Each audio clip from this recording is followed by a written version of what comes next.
ಇಂದಿನ ವಿಡಿಯೋದಲ್ಲಿ ಮತ್ತೊಂದು ಆಯುರ್ವೇದದಲ್ಲಿ ಬಳಕೆಯಾಗುವಂಥ ಕಕ್ಕೆ ಮರದ ಬಗ್ಗೆ ಒಂದಿಷ್ಟು ಮಾಹಿತಿ. ಈ ಕಕ್ಕೆ ಮರವನ್ನು ಆಯುರ್ವೇದದಲ್ಲಿ ಅರಗ್ವಾದ ಎಂದು ಕರೆಯುತ್ತಾರೆ. ಅರಗ್ವಾದ ಎಂದರೆ ರೋಗಗಳನ್ನು ಕೊಲ್ಲುವವನು ಎಂದರ್ಥ. ಈ ವಿಡಿಯೋದಲ್ಲಿ ಕಕ್ಕೆ ಮರಕ್ಕಿರುವ ವೈಜ್ಞಾನಿಕ ಹೆಸರು ಹಾಗೂ ಅದರಲ್ಲಿರುವ ರಾಸಾಯನಿಕ ಅಂಶಗಳು ಮತ್ತು ಆಯುರ್ವೇದದಲ್ಲಿ ಹೇಗೆ ಬಳಸ್ತಾರೆ ಮತ್ತು ಯಾವೆಲ್ಲ ಕಾಯಿಲೆಗಳಲ್ಲಿ ಬಳಸ್ತಾರೆ ಅಂತೇಳಿ, ಮತ್ತು ಈ ಸಸ್ಯದ ಯಾವ್ಯಾವ ಭಾಗಗಳನ್ನು ಬಳಸ್ತಾರೆ ಕಾಯಿಲೆಗಳಿಗೆ ಅಂತೇಳಿ ಇಂದಿನ ವಿಡಿಯೋದಲ್ಲಿ ಸಂಪೂರ್ಣವಾಗಿ ತಿಳಿಸ್ಕೊಡ್ತೀನಿ. ಮೊದಲು ಈ ಕಕ್ಕೆ ಮರವನ್ನು ಆಯುರ್ವೇದದಲ್ಲಿ ಯಾವೆಲ್ಲ ಕಾಯಿಲೆಗಳಿಗೆ ಬಳಸ್ತಾರೆ ಮತ್ತು ಯಾವ್ಯಾವ ಭಾಗಗಳನ್ನು ಬಳಸ್ತಾರೆ ಅಂತ ಹೇಳಿಬಿಡ್ತೀನಿ. ಯಾಕಂದರೆ ನಮ್ಮಗಳಿಗೆಲ್ಲ ಅದೇ ಮುಖ್ಯ ಅಲ್ವಾ, ಯಾವ ಸಸ್ಯಗಳಿಂದ ನಮಗೇನು ಉಪಯೋಗವಾಗುತ್ತೆ ಅಥವಾ ಯಾವೆಲ್ಲ ಕಾಯಿಲೆಗಳಲ್ಲಿ ಇದನ್ನು ಬಳಸ್ತಾರಂತೆ ತಿಳಿದುಕೊಳ್ಳುವುದೇ ಮುಖ್ಯ ಅಲ್ಲ.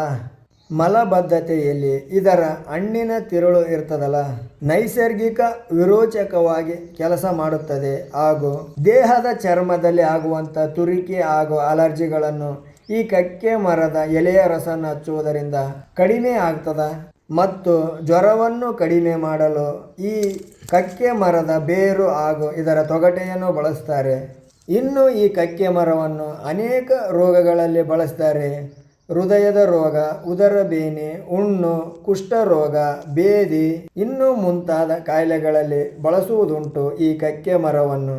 ಈ ಕಕ್ಕೆ ಮರದ ಯಾವ ಭಾಗಗಳನ್ನು ಕಾಯಿಲೆಗಳಲ್ಲಿ ಬಳಸ್ತಾರೆ ಅಂತಲೂ ಹೇಳಿಬಿಡ್ತೀನಿ ಕೇಳಿ. ಇದರ ಉಪಯುಕ್ತ ಭಾಗಗಳು, ಈ ಕಕ್ಕೆ ಮರದ ಉಪಯುಕ್ತ ಭಾಗಗಳು: ಬೇರಿನ ತೊಗಟೆ, ಬೇರು, ಇದರ ಹೂವಿನ ಚೆಂಗು, ಈ ಕಕ್ಕೆ ಮರದ ಎಲೆ ಹಾಗೂ ಮತ್ತು ಇದರ ಹೂಗಳನ್ನು ಸಹ ಕಾಯಿಲೆಗಳಲ್ಲಿ ಬಳಸುತ್ತಾರೆ. ಇನ್ನು ಕಕ್ಕೆ ಮರ ಅಂತೇಳಿ ಇದಕ್ಕಿರುವ ಕನ್ನಡದ ಹೆಸರು. ಇನ್ನು ಇದರ ವೈಜ್ಞಾನಿಕ ಹೆಸರು ಬಂದು ಕ್ಯಾಸಿಯಾ ಫಿಸ್ಟುಲಾ ಅಂತ. ಈ ಕಕ್ಕೆ ಮರದ ಕುಟುಂಬ ಬಂದು ಸಿಸಾಲ್ಪಿನೇಸಿಯೇ ಅಂತ.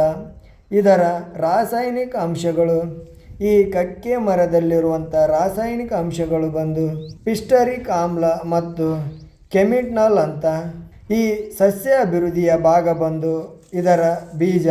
ಇನ್ನು ಈ ಕಕ್ಕೆ ಮರ ನೇತಾಡುವಂಥ ಹಳದಿಯ ಗೊಂಚಲು ಹೂಗಳನ್ನು ಬಿಡುತ್ತದೆ. ಅದರಂತೆ ಉದ್ದನೆಯ ಕಪ್ಪಾದ ಹಾಗೂ ಸಿಲಿಂಡರ್ನ ಆಕಾರದಂತಿರುವ ಕಾಯಿಗಳನ್ನು ಬಿಡುತ್ತದೆ.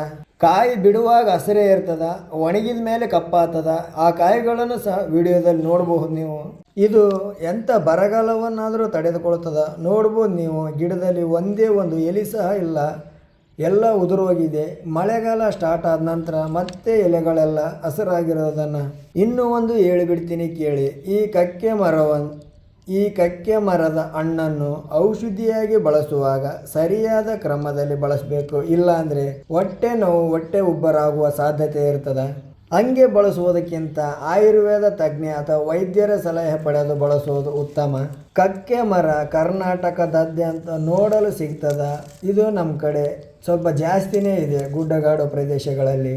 ಈ ಕಕ್ಕೆ ಮರವನ್ನು ನಾವು ಕನ್ನಡದಲ್ಲಿ ಕಕ್ಕೆ ಮರ ಅಂದ್ರೆ ಇದನ್ನು ಇಂಗ್ಲೀಷ್ನಲ್ಲಿ ಗೋಲ್ಡನ್ ಶೋವೆರ್ ಎಂದು ಕರೀತಾರೆ. ಈ ಕಕ್ಕೆ ಮರಕ್ಕಿರುವ ಹೆಸರು ಯಾಕಂದ್ರೆ ಇದು ಹೂವು ಬಿಟ್ಟಾಗ ಮರವಲ್ಲ, ಅದು ಒಂಥರ ಚಿನ್ನದ ಸರಪಳಿ ಅಂತ ಕಾಣ್ತದೆ. ಈ ಮರ ನೋಡಲು ತುಂಬ ಚೆನ್ನಾಗಿರ್ತದೆ.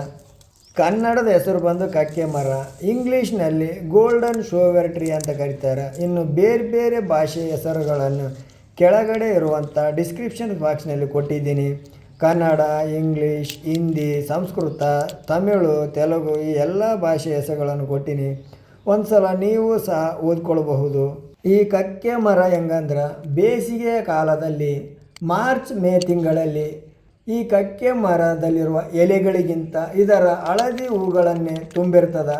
ಮುಂದಿನ ವಿಡಿಯೋದಲ್ಲಿ ಈ ಕಕ್ಕೆ ಮರದ ಬಗ್ಗೆ ಹೆಚ್ಚಿನ ಮಾಹಿತಿಯನ್ನು ತಿಳಿದುಕೊಂಡು ನಿಮಗೂ ಸಹ ಮುಂದಿನ ವಿಡಿಯೋದಲ್ಲಿ ತಿಳಿಸಿಕೊಡ್ತೀನಿ ಅಂತ ಹೇಳ್ತಾ, ಈ ಕಕ್ಕೆ ಮರ ಮಾತ್ರ ಸಣ್ಣದಾದರೂ ಪರವಾಗಿಲ್ಲ, ತುಂಬ ಗಟ್ಟಿಮುಟ್ಟಾಗಿರ್ತದೆ.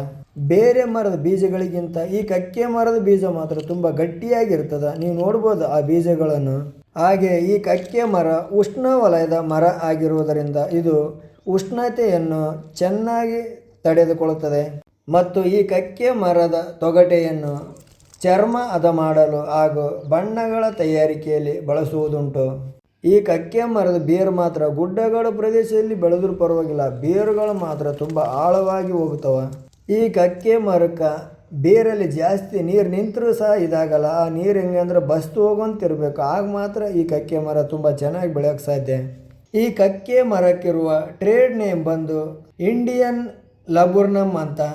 ಈ ಕಕ್ಕೆ ಮರದ ಬಗ್ಗೆ ಒಂದಿಷ್ಟು ಇಂಗ್ಲೀಷ್ನಲ್ಲಿ ಹೇಳಿದ್ನಲ್ಲ, ಇದರದ ವೈಜ್ಞಾನಿಕ ಹೆಸರು ಬಂದು ಟ್ರೇಡ್ ನೇಮು, ಇದರಲ್ಲಿರುವ ಕೆಮಿಕಲ್ಸ್ಗಳ ಬಗ್ಗೆ ನನಗೂ ಅಷ್ಟು ಇಂಗ್ಲೀಷ್ನಲ್ಲಿ ಸ್ಪಷ್ಟವಾಗಿ ಹೇಳಿದ್ನಿ ಅಂತ ಅನಿಸ್ಲಿಲ್ಲ. ಆದರೆ ಆ ಎಲ್ಲ ಹೆಸರುಗಳನ್ನು, ನಾನು ಹೇಳಿದಂಥ ಎಲ್ಲ ಪದಗಳನ್ನು ಡಿಸ್ಕ್ರಿಪ್ಷನ್ಸ್ ಬಾಕ್ನಲ್ಲಿ ಕೊಡ್ತೀನಿ, ಒಂದು ಸಲ ನೀವೇ ಸಹ ಓದ್ಕೊಳ್ಬಹುದು. ಯಾಕೆಂದರೆ ನಾನು ಹೇಳುವಾಗ ಒಂದು ಚೂರು ಆ ಕಡೆ ಈ ಕಡೆ ಆದ್ರೂ ನೀವು ಓದ್ಕೊಳ್ಳುವಾಗ ಕರೆಕ್ಟಾಗಿ ಅಲ್ಲಿ ಕೆಳಗಡೆನೇ ಇರ್ತದಲ್ಲ, ಚೆನ್ನಾಗಿ ಓದ್ಕೊಳ್ಬೋದು, ಅದರ ಬಗ್ಗೆ ಹೆಚ್ಚಿನ ಮಾಹಿತಿ ತಿಳಿದುಕೊಳ್ಬೋದು ಅಂತೇಳಿ ಆ ಎಲ್ಲ ಮಾಹಿತಿಯನ್ನು ಡಿಸ್ಕ್ರಿಪ್ಷನ್ಸ್ ಬಾಕ್ನಲ್ಲಿ ಕೊಡ್ತೀನಿ. ಮತ್ತೆ ಮುಂದಿನ ವಿಡಿಯೋದಲ್ಲಿ ಬೇರೊಂದು ಔಷಧೀಯ ಸಸ್ಯದ ಬಗ್ಗೆ ಮಾಹಿತಿಯೊಂದಿಗೆ ಮತ್ತೆ ತಿಳಿಸ್ಕೊಡ್ತೀನಿ. ಅಲ್ಲಿವರೆಗೆ ನೀವು ಯಾರಾದರೂ ಹೊಸಬರಾದರೆ ನಮ್ಮ ಯೂಟ್ಯೂಬ್ ಚಾನಲ್ಗೆ ಸಬ್ಸ್ಕ್ರೈಬ್ ಆಗಿರಿ.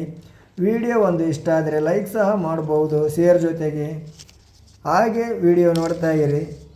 ಮುಂದಿನ ದಿನಗಳಲ್ಲಿ ನಮ್ಮಲ್ಲಿ ಮೊದಲೇ ನಾನು ಹೇಳಿದ್ನಲ್ಲ, ಸಾಕಷ್ಟು ಔಷಧೀಯ ಸಸ್ಯಗಳಿವೆ ಅಂತೇಳಿ, ಅವುಗಳ ಬಗ್ಗೆ ಒಂದೊಂದಾಗಿ ತಿಳ್ಕೊಳ್ತಾ ಒಂದೊಂದು ವಿಡಿಯೋ ಮಾಡ್ತಾ ಹೋಗ್ತೀನಿ.